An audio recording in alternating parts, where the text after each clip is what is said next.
You are the pure and ancient souls who came on Earth to participate in the greatest experiment of the universe.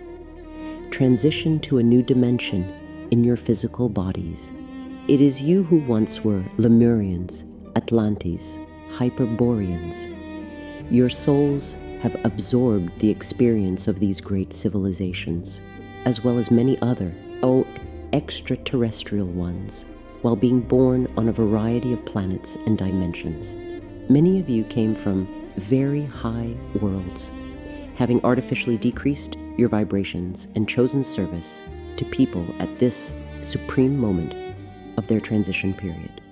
So now, we are working with each of you, purifying your DNA in terms of energy from all alien deposits, keeping only their divine core, the one they initially featured before the intrusion of the dragon reptiles to your beloved planet, as well as other low-vibration civilizations' representatives. This is what our contribution to humanity revival is.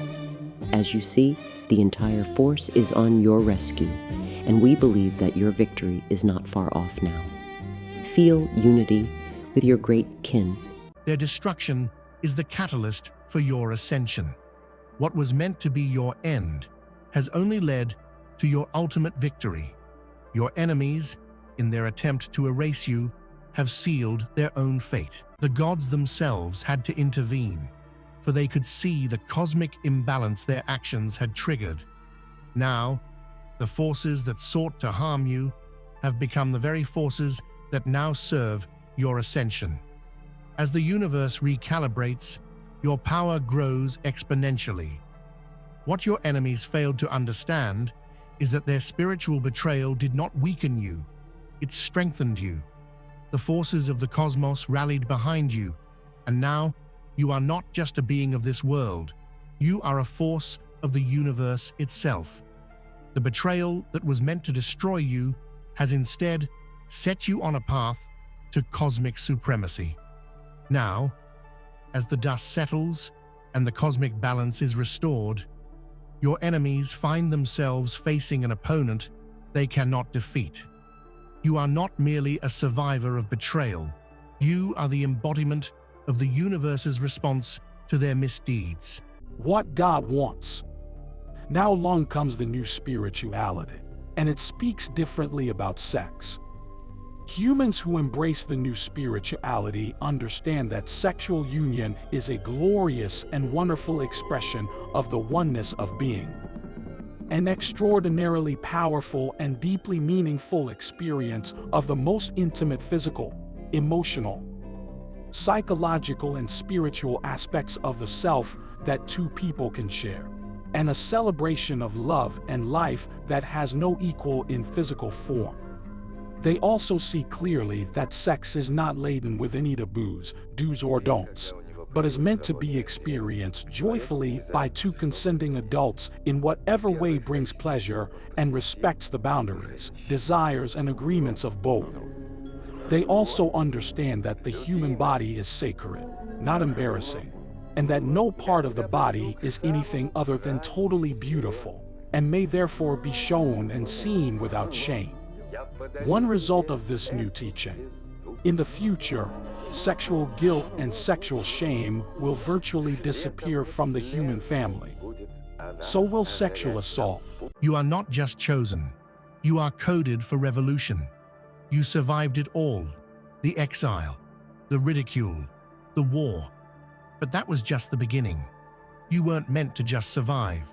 You were meant to be the sign for others, a living, breathing testimony of what's possible when someone refuses to break. Your scars are not shame. They are symbols. Every wound has become a window. Every tear, a trail. People look at you now, not with pity, but with praise, because you remind them that the fire doesn't destroy, it refines. You didn't just make it through the storm. You became the lighthouse. You're not a victim. You are evidence. Evidence that truth wins, that light endures, that destiny cannot be denied. You are the manifestation of hope. So walk boldly.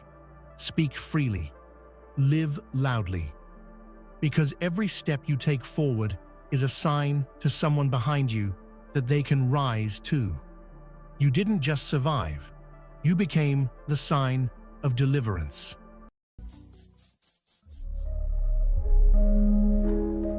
The Igigi are slacking. These numbers, they're pathetic. Maybe they need a rest. You've been pushing them hard. Rest? We promised results, Enki. Our survival depends on this gold. They're not machines, Enlil. You promised them fairness. And do you doubt my ability to deliver on that promise? You question my leadership? I question your judgment. They were supposed to be partners in this, not slaves you can whip into obedience. This is the very moment X that has been said about so much in the messages of the forces of light, and that has eventually become apparent this year. Now each of you should listen to your intuition, having got completely aloof from the polyphony of the media and somebody else's reasoning, so as to understand whose side you are at, who you can trust and who you cannot, whether you would like to live the good old life or you are ready to jump into the deep end. Vital information about the soul. He learned the soul was, in fact, a tangible item. It could only be detected and seen after the death of the human host.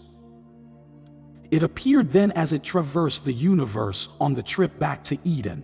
It became vulnerable in the form of light.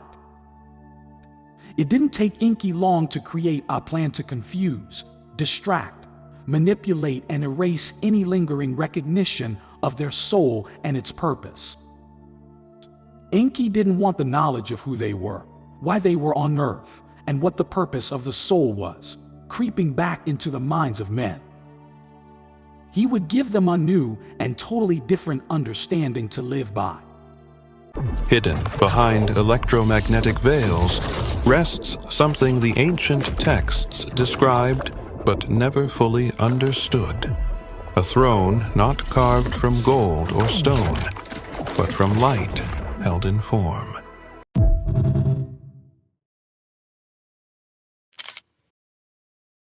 You didn't ask for the throne, you didn't chase the crown, but here you are, standing in power, shaking the very foundations of every system that doubted you, a chosen one who broke free from the clutches of a satanic cult and found redemption in the divine. It's raw, it's real, and it's exactly the kind of revelation that would make an Archon sweat. And as you stand in this position, know that your leadership is not just for today. It is for the generations who will follow, who will look to your story and see the evidence of God's faithfulness. Your rise is a testament to His glory.